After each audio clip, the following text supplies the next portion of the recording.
Another episode of the Callahan Conversation series. Evan Lepler, delighted to be joined by Brown University senior Solomon Rueschemeyer-Bailey, joining us from Providence, Rhode Island. There's the jersey. Sol, how are you?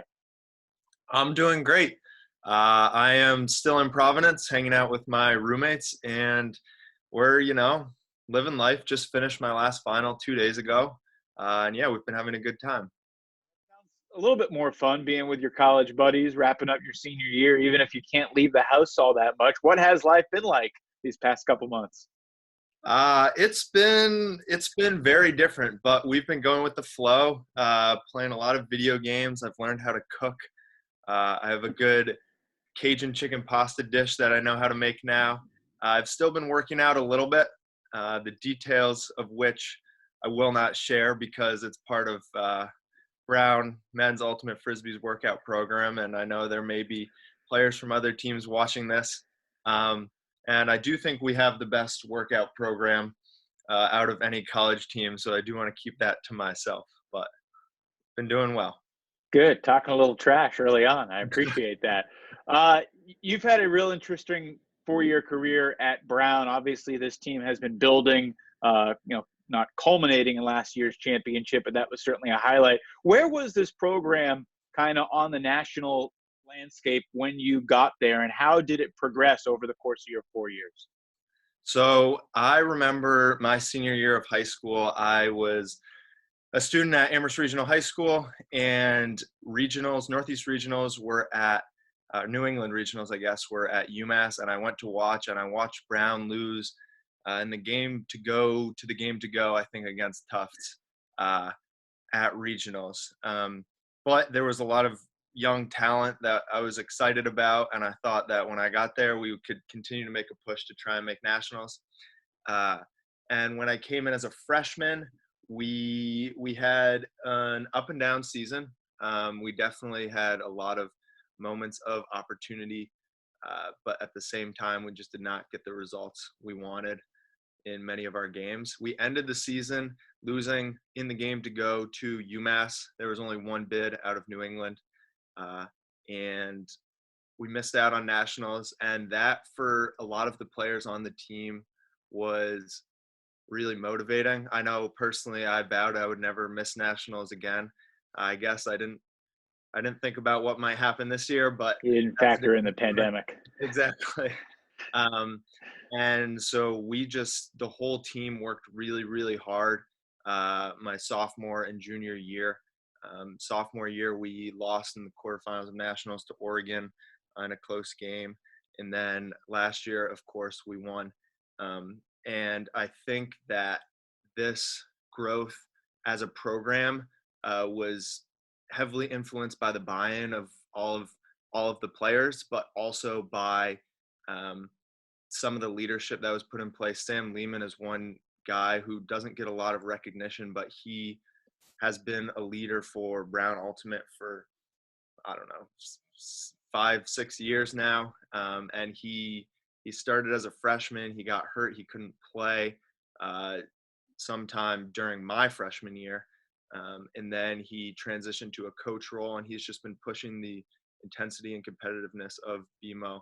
And I think, honestly, like a huge portion of the credit of Brown getting back to the national stage should be credited to him. But yeah, a lot of individual player buy-in and hard work. Very cool. Yeah, Brown's a program, obviously, with a ton of tradition.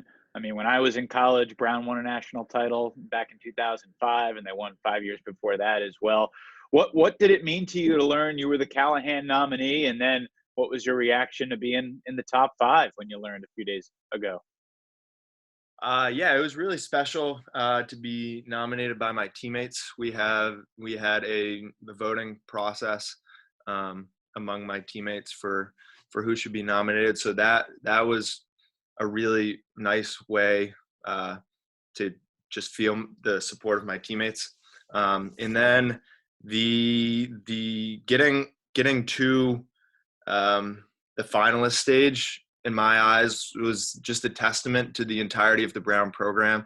All of our incredible alums who, donate to us, come out to our tournaments, send us advice about what to do as players. Obviously, the coaches, Jake Smart is the best of the best, and all the parents who come out to our tournaments and help keep us running. I think me being a Callahan finalist is a reflection of all of those great built up things, because without them, our program wouldn't have been pushed to the next level, and I wouldn't be on this call with you today.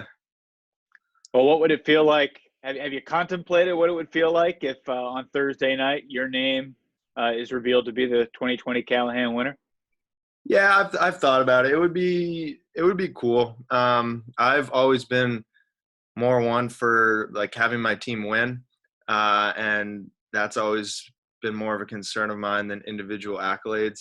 So regardless of what happens, I'm really hoping that there's some way that we'll be able to have some Nationals-esque event in the fall in a safe and effective manner, because I would love to get another crack at a championship. So that's more on my mind than winning on Thursday.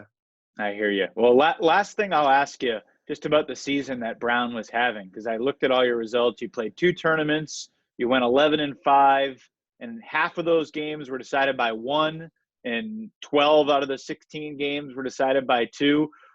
What was it like being in so many close games? And I imagine a lot of people who haven't seen you in person this year would be curious to hear your thoughts on what makes this year's team different from last year's team that won the title. So that's a great question, Evan. And I think that, I love playing in these close games. There's nothing, honestly, like, even if you feel like you should be doing better in a game, when it's universe point, or when there's 2 points left and, you got to hold or break to stay in the game, that's just like the most thrilling thing. And that's like the heart of what's so great about Ultimate. So even if, some of those games I had hoped our team was doing better, those are like the best memories that I have from this season. And our team strategy, we were still, figuring out where different pieces were going. And that was an ongoing thing to peak at, I guess, what would have been in 10? No, I'm miscalculating. Next week, basically, but Next week, yeah. And so we were still figuring out who goes where, and how exactly we wanted to, strategize for the other teams we were playing against. did this team have the potential to be better than last year's team in your mind? Yeah, absolutely. I think we had a lot of returners who grew immensely over the, having the experience from last year and over the off season into the fall and into over the winter break, through the early spring. And, the competitive level was maybe higher than it's ever been. And we kept pushing that. And the rookies did an amazing job of joining a team with very high standards, and a team that is maybe a little jarring for some, coming from a high school ultimate program into a different level, that, forces you to get better and to grow as both a person and as a player. And I think that if any high schoolers are watching this, or maybe even middle schoolers, and you're thinking about where you want to play college ultimate, I would say Brown University is going to be the best place for you to grow as a person and as a player. He begins the interview by talking a little trash, and he ends the interview by recruiting the young talent that's watching around the world. 3-time captain of Brown University, Brownie and Motion Ultimate, Solomon Rueschemeyer-Bailey. Best of luck Thursday in the future. It's obviously unfortunate that we're not preparing for nationals right now, but look forward to seeing you in an ultimate field sometime down the road. Thanks so much. Yep. Thank you, Evan.